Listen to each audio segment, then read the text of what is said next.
It's taken a couple of weeks for Bridget McKenzie to fall on her sword over the sports rorts saga. Peter Wilkinson, there's plenty we can learn from a corporate affairs perspective. There certainly is. There's a real problem with trust in Canberra. The commercial world understands how important trust and reputation are. There are some corporations, some companies that are slow learners, but none are as slow as the politicians in Canberra.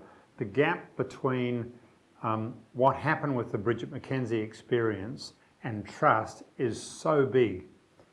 They simply sacrificed ethics for votes, and the government has suffered the consequences. Lots of people said from the get-go that McKenzie couldn't survive. Why did it take so long for the government to realise that?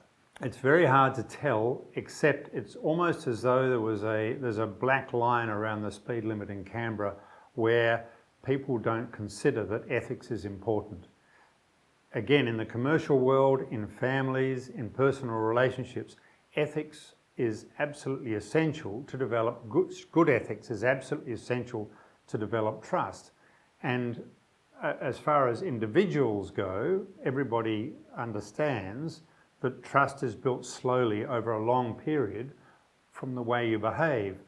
We had a sacrificing of trust through the bushfire period with ScoMo initially going to Hawaii, and then the appalling Bridget McKenzie saga, which dragged out much longer than it would have.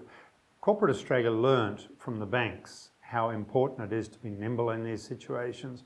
NAB, their CEO hung around for longer than he should have, and as a result, the chair had to go. Later in the year, Westpac, the CEO hung around for too long after that particular scandal, and as a result, it appears as a result, that chair had to go as well.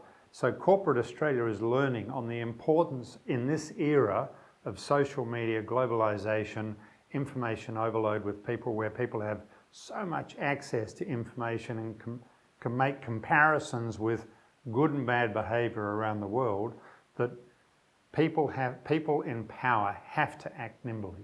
Let's dig a little bit deeper on that. The gap between community expectations and how politicians now behave appears significant.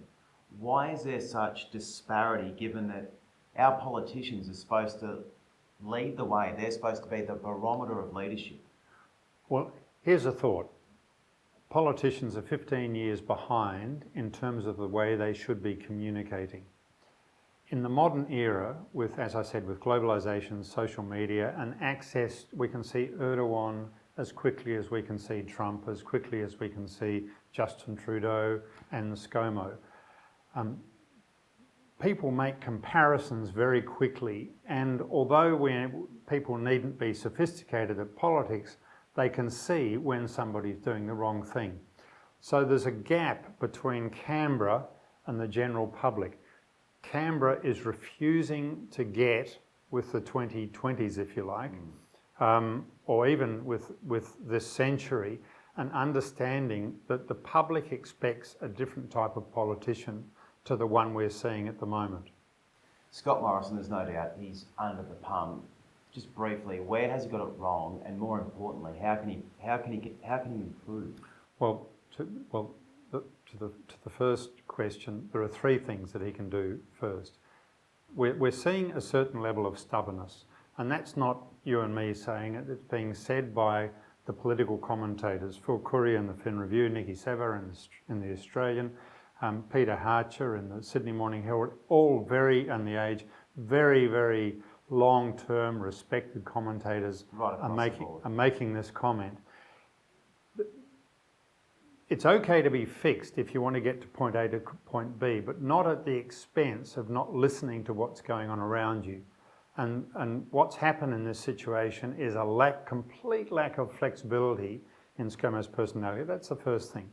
The second thing is nimbleness. When the circumstance requires it, you should be able to change with the flick of a switch. So ScoMo should never have gone on that trip to Hawaii. It was apparent at the time. The second is, as soon as Bridget McKenzie came up, the sports rorts, boom, we know what we have to do, let's make a decision, bang. And the third is, you've got to communicate well, and you've got to communicate on the wavelength of the people who are listening. It's almost as though the government is talking to a different audience at the moment. The country is saying, we want you to be doing this in relation to Bridget McKenzie, get rid of her, in the relation to the bushfires, be present, and ScoMo's off in a different... And as a result of that, we get appalling things happening to his reputation. So there are nicknames now circulating, you know, Slow-Mo, Slymo, Scotty from marketing. Scotty from marketing, and That's so, my favourite, and so on. So can he recover? The answer is yes. There is an enormous capacity amongst Australians to forgive and forget. And people have a short memory.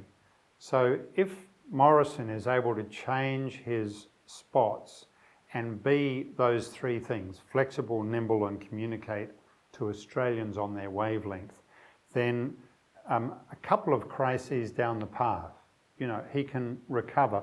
People will say, oh, okay, he's learned to be Prime Minister. Okay, we'll go with him now, that kind of stuff. But at the moment, he's his own worst enemy. And no wonder Albo isn't making a big running at the moment in the public, although it'll be interesting to see what happens in Parliament this week. All he's got to do is sit back and relax and watch it unfold in front of him. Plenty of ammunition, absolutely. Peter Wilkinson, tremendous insight, thank you. We'll see you all next week.